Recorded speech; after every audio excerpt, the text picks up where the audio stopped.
कौन है ये आदमी जिसके एक इशारे पर नेपाल में जेएनजी ने फूंक दिया सिंहासन?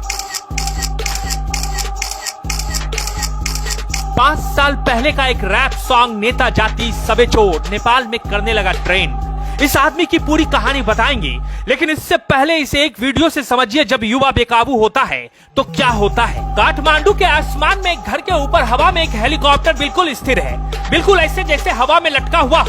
आसपास के घरों के छतों से इस दृश्य को लोग अपने मोबाइल में कैप्चर कर रहे हैं। बीच बीच में केपी चोर गद्दी छोड़ के नारे भी सुनाई दे रहा है। तभी हेलीकॉप्टर ऊपर की तरफ उड़ता है, लेकिन उसके बाद जो दिखा वो हैरान करने वाला था। हेलीकॉप्टर से एक ट्रॉली रस्सी के सहारे लटक रहा था। उस ट्रॉली में दर्जनों लोग लटक रहे थे, बिल्कुल हवा में। हेलीकॉप्टर उड़ने लगता है और उस ट्रॉली में लटके हुए लोग भी हवा में उड़ने लगते हैं। दरअसल जानकारी के मुताबिक उस ट्रॉली में नेपाल के किसी मंत्री का परिवार जान बचाकर देश छोड़कर भाग रहा होता है। सोचिए, एक दिन पहले तक जिस परिवार की हनक थी, उनके जान के लाले पड़ गए। अब आते हैं उस आदमी की कहानी पर, जिसके बारे में कहा जा रहा है कि नेपाल के जेएनजी आंदोलन के पीछे का चेहरा वही है।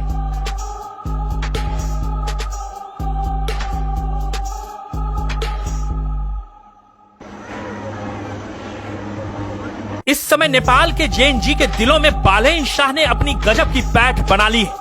लोग उन्हें मेयर की कुर्सी छोड़कर नेपाल का अगला लीडर बनते देखना चाहते हैं। कौन है ये बालेन शाह? प्रोटेस्ट के बीच उनकी बात क्यों की जा रही? नेपाल में जेएनजी प्रोटेस्ट के बीच पीएम केपी शर्मा ओली ने इस्तीफा दे दिया है।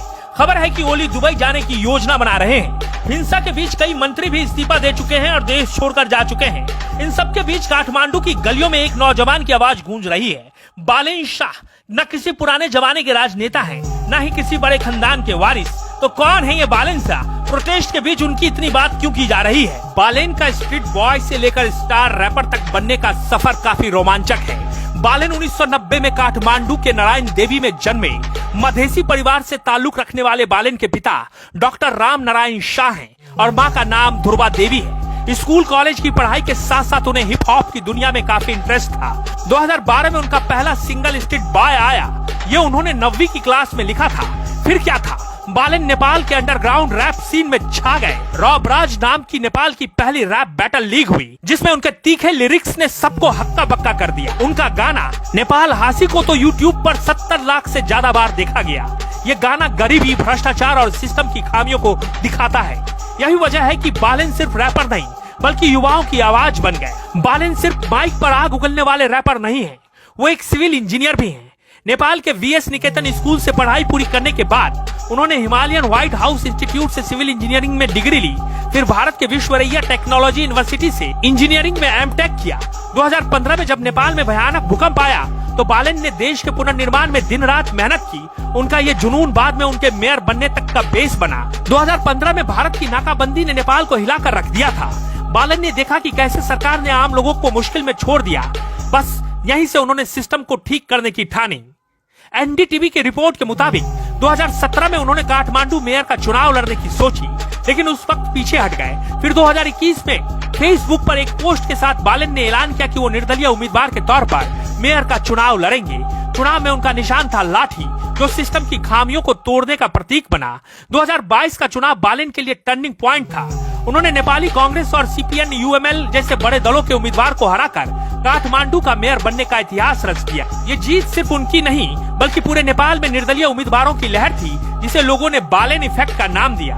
मेयर बनते ही बालेन ने काठमांडू को बदलने की ठान ली। सड़कों की सफाई, फुटपाथों को पैदल यात्रियों के लिए बेहतर करना, सरकारी स्कूलों की निगरानी जैसे कई काम उन्होंने किए। नेपाल की सड़कों पर जो जेएनजी भ्रष्टाचार और सोशल मीडिया बैन के खिलाफ प्रोटेस्ट कर रहे हैं, उसी बगावत का चेहरा बन रहे हैं बालेन। वो भ्रष्टाचार के खिलाफ बेबाकी से बोलते हैं, नेपो बेबीज नेता पुत्रों की संतानों को ललकारते हैं और सोशल मीडिया पर अपनी बात रखते हैं। टिकटॉक, ट्विटर, इंस्टाग्राम, हर जगह उनकी फैन फॉलोइंग जबरदस्त है। 2023 में टाइम मैगजीन ने उन्हें टाइम 100 नेक्स्ट लिस्ट में शामिल किया था। शाह नेपाल के युवाओं में बदलाव की उम्मीद जगा रहे हैं। कई लोग उनसे देश का नेतृत्व करने की मांग तक करने लगे हैं, लेकिन क्या वो राष्ट्रीय नेतृत्व की राह चुनेंगे? ये सवाल अभी हवा में है।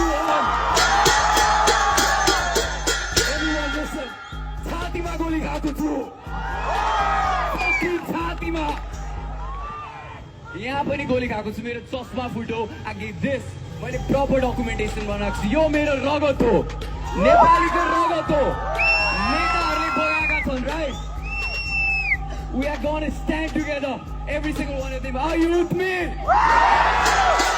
यो जिन्दगीको बोली हो जेनजीहरू को छन् हात उठाउँ त once more जेनजीज फकिङ मैले रगत बगाएको छु राइट यो रगतको आँसु एक दिन तिनीहरू बाँच्किनेहरू बुझ्छन् Sorry for the language, I don't want to fucking curse.